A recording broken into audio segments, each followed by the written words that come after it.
Volunteer Game Day is presented by Rackley Roofing, the official roofer of the Vols. Glad to be joined by University of Tennessee Athletic Director Danny White. 3 years ago, Tennessee made a commitment to modernize the South End Zone concourse. It was a lot of work. What are you most pleased with in terms of what has come out of it, and what do you think fans will notice the most? Just the space. I think people will get into the stadium a lot faster. We won't have as much congestion. There's so many more concession offerings. The restroom experience, getting in and out, way less lines, should be so much more comfortable for our folks. And what I'm most excited is this is the first component of this multi-year renovation that affects the masses. You know, we opened up the North End Zone deck and the Lower West Club, now the Transguard Premier Club, and those things were really important for the experience of those people and for the funding model of the project.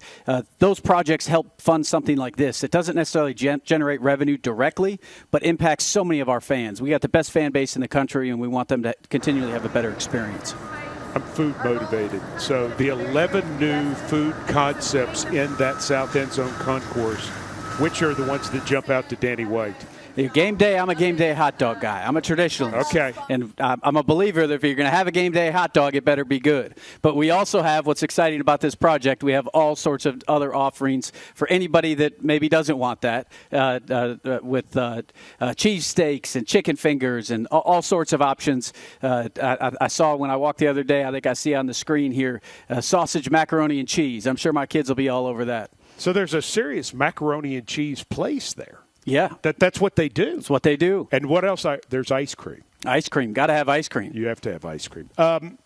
Fair to say, though, that the biggest game changer is that it doubles in size the amount of room for people to get in and out, and that is the thing that people are going to really notice maybe more than anything else. No question. It actually triples. The concourse is triple the size before you consider the massively larger restrooms compared to what we had. There's coves in between about every 100 feet or so where folks can just take a break, maybe at halftime, congregate. You could look out to the river.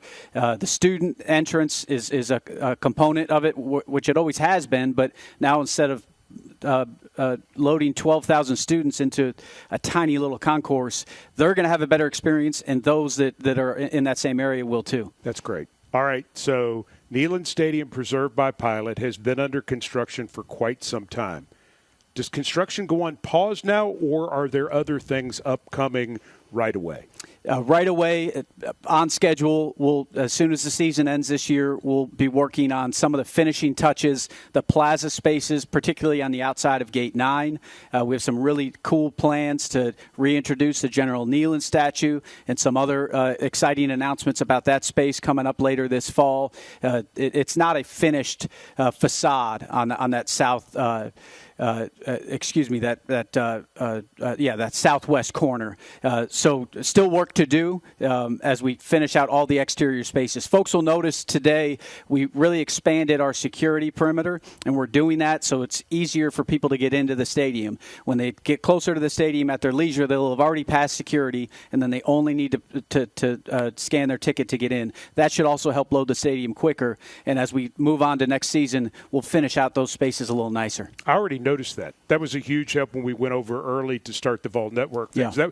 People being out further, once you clear it, you're just able to get right in. So big help. No question. All right, got to ask you a football question. I want to make sure I'm reading this properly.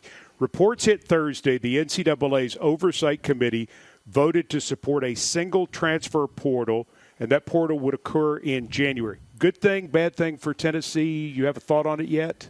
I think a single transfer portal is probably healthy for everyone involved. The transfer activity, I don't think is great for the sport. Most importantly, it's not great for student athletes. Graduation rates, I think, are going to be an issue. We've been really proud of what we've been able to do in terms of retention of our rosters across the board, but in this case in football, and maintaining really strong academic standards, and not only in the classroom from a GPA standpoint, but as that plays out to graduation rates. But obviously, anytime you transfer schools, you're going to lose credits. It makes it harder to graduate. So it's great for the student athletes that maybe will tamper down some of the high frequency.